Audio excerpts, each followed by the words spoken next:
మేమంతా కూడా ఒక వెహికల్ తీసుకొని తమిళనాడు టూర్ ప్లాన్ చేసాము. అలా ఫస్ట్ బయలుదేరి కంచి ఇవన్నీ చూసుకుంటూ కుంభకోణం, తంజావూరు నుంచి రామేశ్వరం వచ్చాం. ఇప్పుడు రామేశ్వరం మేము బ్రిడ్జి పై నుంచి ఇప్పుడే రామేశ్వరంకి ఎంటర్ అవుతున్నాం. అటు ఇటు రెండు వైపుల సముద్రం, బ్రిడ్జి. ఈ పక్కనే ఉన్న ఒక రైల్వే బ్రిడ్జి, చాలా పురాతనమైన రైల్వే బ్రిడ్జిని పంబన్ రైల్వే బ్రిడ్జి అంటారు. ఇప్పుడు నూతనంగా కూడా ఒక బ్రిడ్జి కన్స్ట్రక్షన్ జరుగుతుంది. ఇక్కడ నుంచి వెళ్ళే ప్రతి ఒక్కళ్ళు కూడా, అంటే సొంత వెహికల్స్ ఉన్న వాళ్ళు కంపల్సరీ ఈ బ్రిడ్జి మీద ఆగి చాలామంది ఫొటోస్ తీసుకుంటున్నారు ఇక్కడ. అది మేము కూడా ఆగి ఆ చుట్టూ ఉన్న పరిసరాలను ఫస్ట్ టైం రావడం రామేశ్వరం చాలా ఆనందంగా ఉంది. ఒకవైపు మొత్తం కూడా పడవలు, వేటకి వెళ్ళొచ్చే పడవలు. ఈ పంబన్ బ్రిడ్జి దగ్గర, ఇప్పుడు కొత్తగా కడుతున్న పంబన్ బ్రిడ్జి దగ్గర చాలామంది అసలు ఆగి అందరూ పిల్లలు పెద్దలు ఫోటోలు దిగుతుంటే మాకు కూడా చాలా సరదాగా అనిపించి మేము కూడా అక్కడ ఫోటోలు దిగడం జరిగింది. అక్కడ నుంచి మేము రామేశ్వరం సిటీలోకి వచ్చి దేవస్థానంకి దగ్గరలో ఒక రూమ్ తీసుకున్నాము. అక్కడి నుంచి రెడీ అయ్యి దేవస్థానం దర్శనం ఎటు టైం ఉంది అని దర్శనానికి బయలుదేరాం. అయితే అక్కడికి వెళ్ళిన తర్వాత అక్కడ రామేశ్వరం యొక్క టెంపుల్లో 22 బావులు ఉంటాయి. ఆ బావుల్లో స్నానం చేస్తే సర్వ పాపాలు తొలగిపోయి మోక్షం లభిస్తుందని చెప్పి అందరూ కూడా భక్తులు, అదిగో చూడండి, చాలామంది అక్కడ స్నానం చేయడం జరుగుతుంది. ఇక మేము కూడా అక్కడే 22 బావుల్లో స్నానం చేసాం.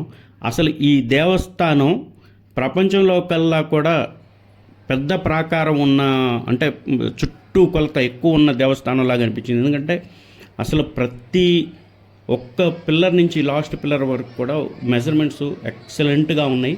ఇది పూర్తి గుడి నమూనా ఉన్నది, ఒక అద్దాల బాక్స్లో పెట్టారు, దాన్ని చిత్రీకరించాము. ఇక్కడి నుంచి ఇక మేము అయిపోయిన తర్వాత టెంపుల్ దర్శనానికి వెళ్ళాము.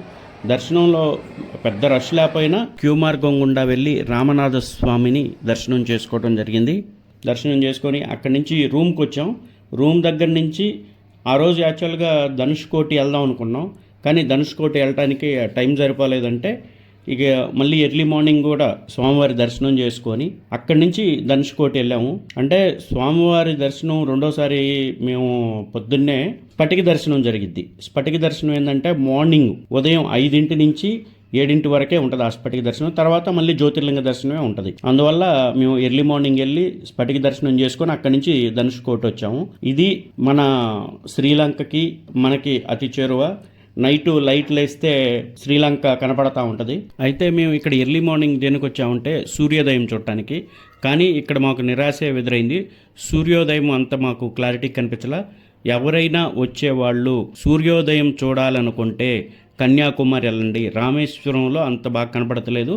కన్యాకుమారిలో సూర్యోదయం సముద్ర గర్భం నుంచి వస్తున్నట్టు చాలా బాగా కనపడుతుంది. అదొక్కటే మాత్రం మేము ఇక్కడ కొంచెం డిసప్పాయింట్ అయ్యాం. ప్రతి హిందువు కూడా రామేశ్వరం దర్శించి ఇక్కడ రామనాథ స్వామిని, ఇక్కడ ఉన్న జ్యోతిర్లింగ దర్శనం చేసుకోవాలని చెప్పి మేము కోరుతున్నాం. ఎందుకంటే రాములు వారు రావణాసురుని చంపిన తర్వాత బ్రహ్మ హత్య మహాపాపమని శివలింగం ప్రతిష్ఠించిన ప్రదేశం, రావణలంక చేరటానికి వానరులతో రామసేతు కట్టిన ప్రదేశం కూడా ఇక్కడే ఉంది. రామేశ్వరం గురించి ఒక్క ముక్కలో చెప్పాలంటే చారిత్రక కట్టడాలకు, ఆధ్యాత్మిక పర్యాటకానికి, ముఖ్యంగా రామాయణ కథకు సజీవ సాక్ష్యంగా నిలుస్తుంది.